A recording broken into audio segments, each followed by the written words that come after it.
A very good morning to all dear students. I welcome you all in this online class. Dear students, as you know, we have started our sixth chapter, that is 3 important questions. What we have read up to now, that there was a king, एक king है, he want the answers of his 3 questions. उसके पास कुछ question थे जिनके answers उसको जानने की इच्छा थी. अब वो क्वेश्चंस ऐसे थे कि उसके आंसर्स के लिए उसने एक मनादी कराई अपने किंगडम में कि जो भी उन क्वेश्चंस के आंसर देगा उसको रिवॉर्ड दिया जाएगा. उसके क्वेश्चंस कौन कौन से थे? He want the answer of these 3 questions, that what was the right time for every action, who were the most necessary people, and how he might come to know what was the most important thing to do. Means किसी भी काम को करने के लिए right time क्या है, या ऐसा कौन सा पर्सन है, कौन से पीपल हैं जो हमारे लिए नेसेसरी हैं और किसको हमें अवॉइड करना चाहिए, और ऐसा कौन सा काम है जो हमें करना चाहिए. तो इसके लिए वो क्या करता है, कई विद्वान लोगों को बुलाता है और सभी अपने अपने अलग अलग व्यूज़ देते हैं तीनों क्वेश्चंस के रिगार्डिंग, बट उसको कोई भी क्वेश्चन का आंसर जो है वो समझ में नहीं आता है. After this he decided to go to the hermit. Hermit के पास जाने के लिए वो डिसीज़न बनाता है, लेकिन जो हर्मिट है वो सिर्फ सिंपल लोगों से, जो साधारण लोग हैं उन्हीं से मिलता है और फॉरेस्ट में रहता है. अब जो राजा है वो क्या करता है, इसी वजह से वो सिंपल से कपड़े डाल लेता है, अपने जितने भी ऑर्नामेंट्स हैं सब रिमूव कर देता है और सिंपल कपड़े डाल के without bodyguard, without his horse जो है वो फॉरेस्ट में चला जाता है. After this when he met with the hermit, hermit greeted him but continued his work. अब वो अपना काम करता रहता है, उसको वेलकम कर देता है, बट जो हर्मिट है वो अपने ही काम में बिजी रहता है, वो ग्राउंड को जो है वो डिग कर रहा होता है. अब इसके बाद जो किंग है वो क्या बोलता है हर्मिट को कि मैं आपके पास कुछ क्वेश्चंस के आंसर पूछने के लिए आया हूँ, बट जो हर्मिट है उसको कुछ रिस्पॉन्स नहीं देता है. अब हर्मिट क्या करता है, वो सिर्फ अपने ही काम में बिजी रहता है. अब जब किंग ये देखता है कि हर्मिट जो है वो टायर्ड फील हो रहा है उसको, तो उसको क्या बोलता है कि आप हट जाओ, आपका काम मैं कर देता हूँ. अब थोड़े टाइम के बाद क्या होता है कि एक पर्सन जो है सामने से भागता हुआ आ रहा होता है. अब जो किंग है और जो हर्मिट है वो देखने के लिए जाते हैं कि ये आखिर है कौन. अब वो क्या देखते हैं कि उसको कुछ चोट लगी हुई है, वो घायल हुआ है. अब जो राजा है और जो हर्मिट है उसका इमीडिएट जो है वो ट्रीटमेंट करते हैं, उसको बैंडेज वगैरह करते हैं. अब राजा जो है उस पर्सन की लाइफ को बचा देता है. After this we will start with our page number 80. Let's read left portion. The king was taken aback and said, but I don't know you and have nothing to forgive you for. The bearded man explained, you do not know me, but I know you.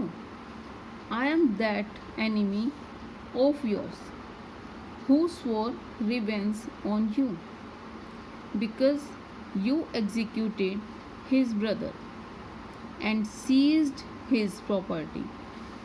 I knew you had gone alone to see the hermit, and I resolved to kill you on your way back. But the day passed and you did not return. So I came out from my ambush to find you, and I came upon your bodyguards. They recognized me and wounded me.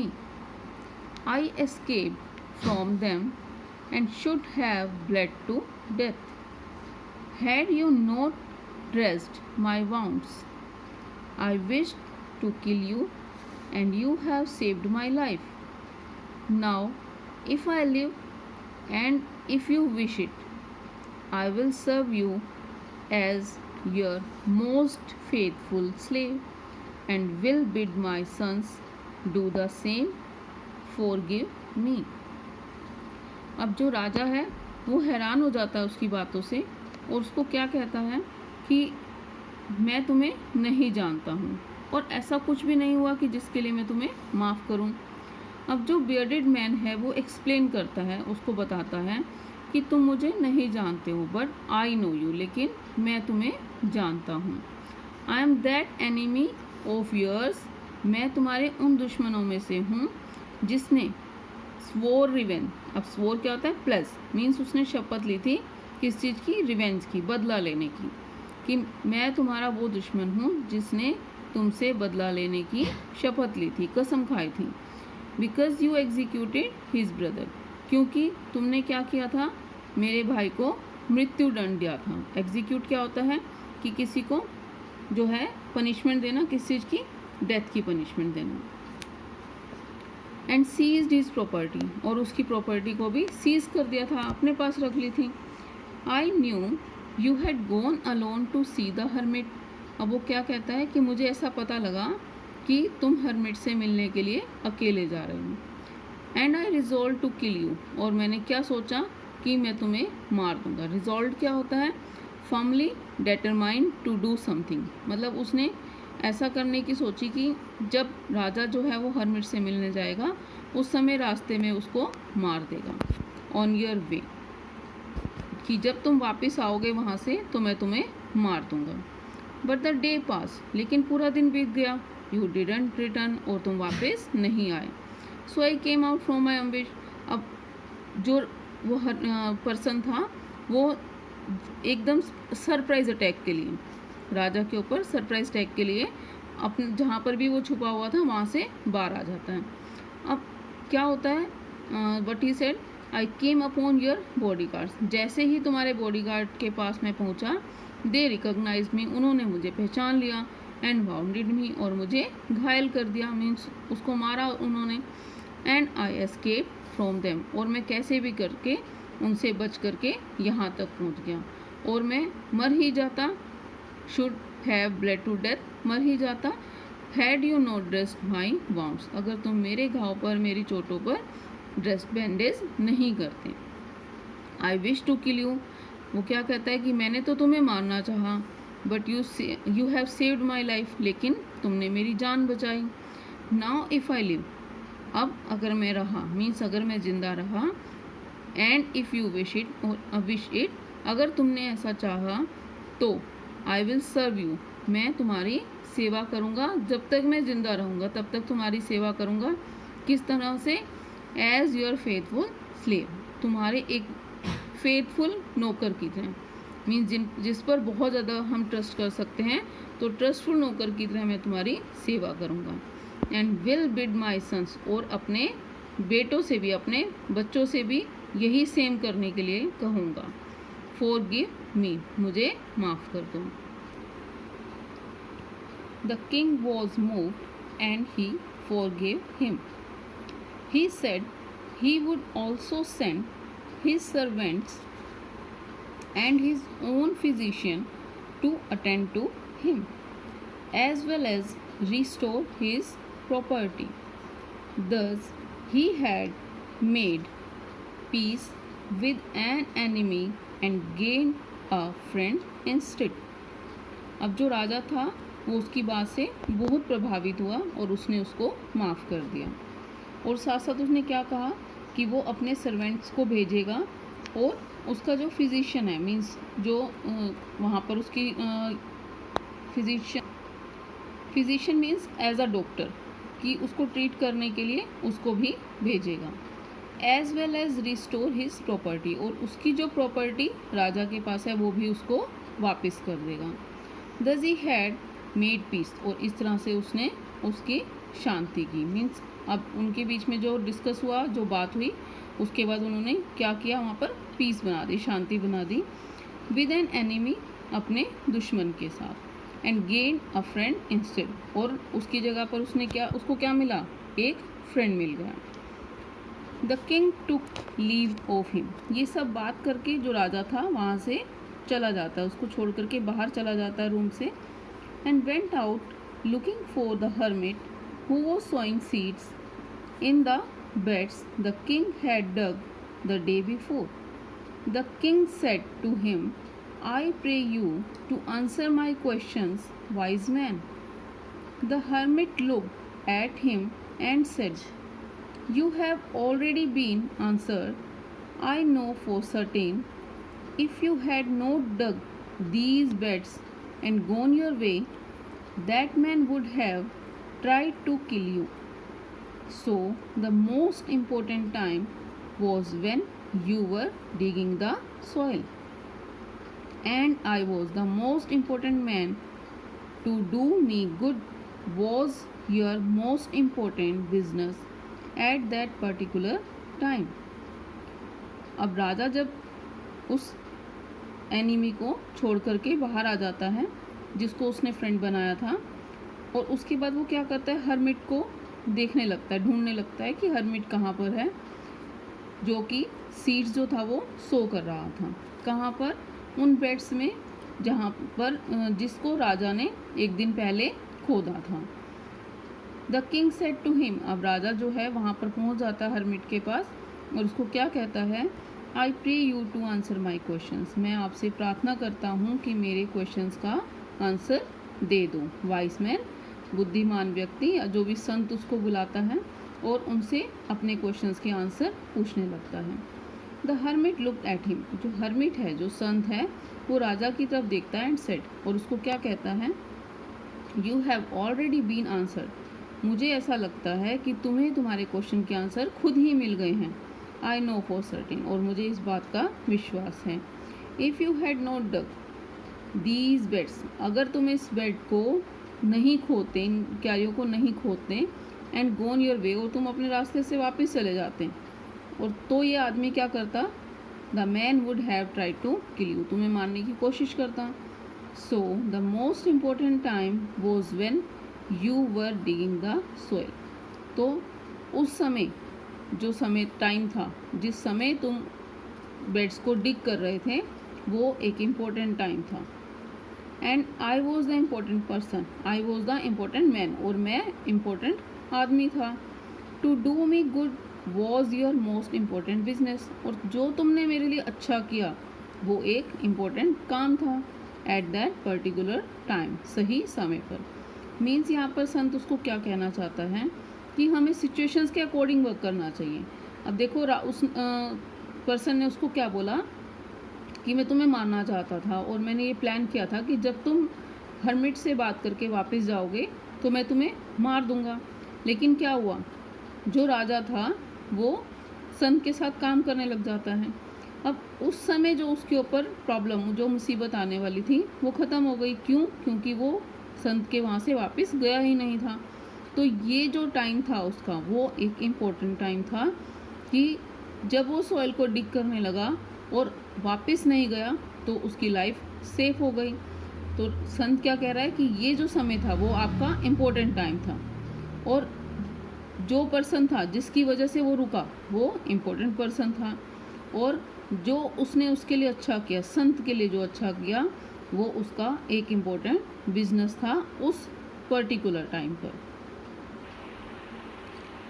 Later when that man ran to us, the most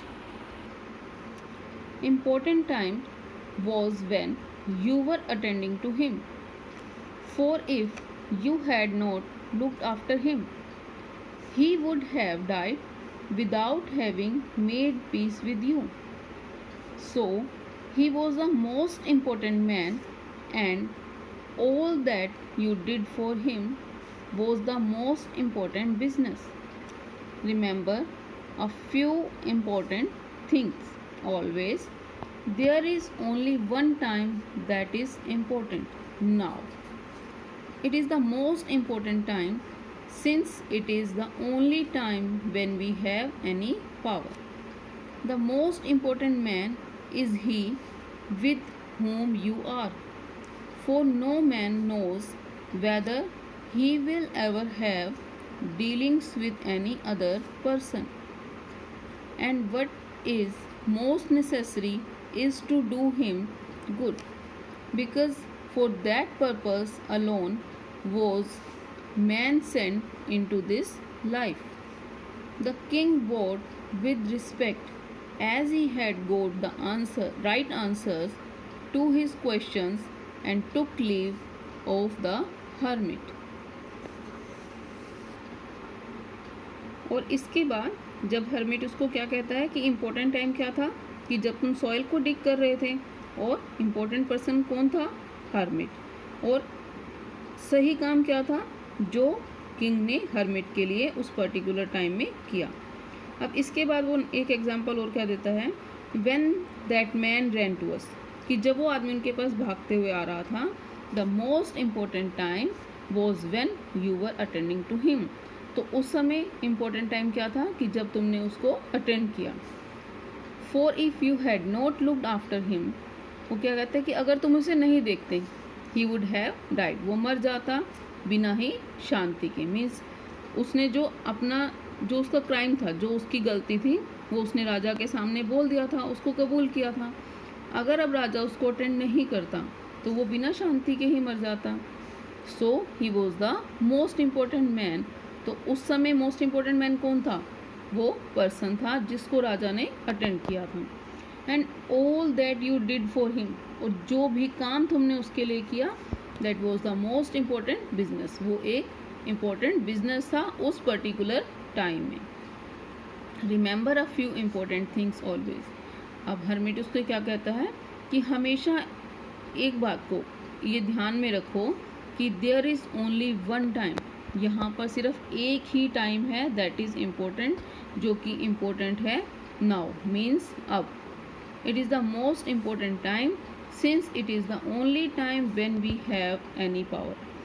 ये जो now means अभी जो है, ये सबसे ज़्यादा important time है, और इसी टाइम पर हमारे पास जो है बहुत बड़ी पावर होती है. मीन्स जो भी काम करना है अभी नाउ, उसको ये नहीं कि फर्दर के लिए छोड़ दिया जाएगा. तो जो हमारे लिए इम्पोर्टेंट टाइम है वो क्या है, now. The most important man is he with whom you are. और इम्पोर्टेंट पर्सन कौन है, जो उस समय हमारे साथ हैं. For no man knows whether he will ever have dealings with any other person. और हो सकता है कि उसके बाद में वो हमारे साथ किसी भी काम के बारे में बात नहीं कर पाए, बट उस समय जो पर्सन हमारे साथ है वो ही इम्पोर्टेंट पर्सन है. और किसी भी काम को करने का सही समय क्या है, नाउ. मीन्स जो भी काम करना है उसे अभी करना है, डिले नहीं करना है. And what is the most necessary is to do him good. और नेसेसरी थिंग क्या है कि आपके साथ जो पर्सन है उसके लिए आपको अच्छा करना है. Because for that purpose alone was man sent into his this life. क्योंकि अगर आप किसी के लिए कुछ अच्छा करते हैं तो उस समय वही पर्पस है कि उसको आपको अकेला नहीं छोड़ना है, उसकी लाइफ में अकेला नहीं छोड़ना है, और जितना अच्छा आप उसके लिए कर सकते हो वो उसी समय आपको करना है. The king bowed with respect as he had got the right answer. अब जो राजा था वो हर्मिट के सामने अपना सिर झुकाता है. क्यों? क्योंकि उसको अपने क्वेश्चंस के सही आंसर्स मिल जाते हैं. And took leave to the hermit, और वहाँ से चला जाता है. Okay dear students, so this is our 6th chapter, that is 3 important questions. So what we have learn in this chapter कि कोई भी काम करने के लिए हमें उसको डिले नहीं करना है, उसको उसी समय करना है. और अगर किसी पर्सन को हमारी हेल्प की रिक्वायरमेंट है तो उसकी हेल्प जो है वो भी उसी समय करनी है, उसको डिले नहीं करना कि हाँ हम बाद में कर देंगे. तो वही हमारे लिए उस टाइम इम्पोर्टेंट पर्सन है. और इम्पोर्टेंट काम क्या होगा, जो आप उसके लिए गुड करेंगे, मीन्स जो उसके लिए अच्छा करेंगे. यानी किसी पर्सन को अगर किसी चीज़ की रिक्वायरमेंट है तो आपने उसको अगर मान लो डिले कर दिया तो उस समय उसका काम नहीं हुआ, तो दैट इज़ नथिंग. लेकिन अगर आप उस पर्सन की हेल्प उसी समय कर देते हो तो वो उसी समय के लिए आपके लिए एक इम्पोर्टेंट पर्सन भी हो जाता है, और जो भी गुड्स आप उसके लिए करते हैं, जो भी अच्छा काम आप करते हैं, वो आपके लिए मोस्ट नेसेसरी एक्शन बन जाता है. So dear students, today we completed this chapter. If you have any query, then write in the comment box. Thank you. Have a nice day.